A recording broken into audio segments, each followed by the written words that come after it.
Start. चाहे सरकार का निर्देश हो या अदालत का फैसला, कुछ लोग नियमों की अनदेखी कर अपने हित साधने का कोई न कोई रास्ता निकाल लेते हैं, भले ही इससे किसी की जान जोखिम में क्यों ना पड़ जाए। सर्वोच्च अदालत ने अपने एक फैसले में कहा कि सरकारी जमीन के अतिक्रमण पर पूरी तरह रोक लगाई जानी चाहिए। सरकार की ओर से भी यह कहा जाता रहा है कि अतिक्रमण करना कानूनी जुर्म है और ऐसा करने वालों के खिलाफ कड़ी कार्रवाई की जाएगी। कानून के मुताबिक रिहायशी भवनों का व्यावसायिक इस्तेमाल नहीं किया जा सकता। भवन निर्माण से पहले प्रवेश और प्रस्थान के लिए उचित रास्ते बनाए जाने चाहिए। इमारतों में आग लगने या अन्य आपात स्थिति से निपटने के लिए पर्याप्त प्रबंध करना जरूरी है, मगर इन नियम कानूनों की कौन परवाह करता है। विकास के नाम पर बहुमंजिला इमारतें या भीड़-भाड़ वाले स्थलों पर बेतरतीब निर्माण प्रगति का प्रतीक बनते बनते मौत का सूचक बनने लगे हैं।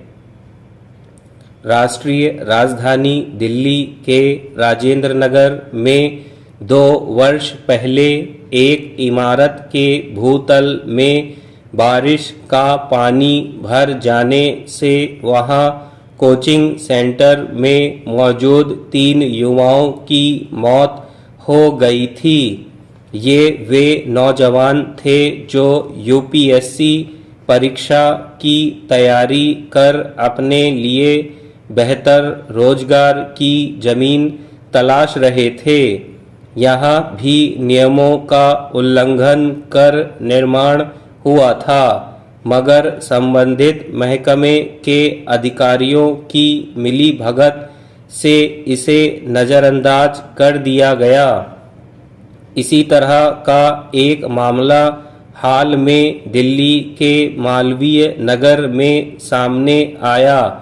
एक इमारत का अवैध तरीके से विस्तार कर उसे बहुमंजिला होटल बना दिया गया।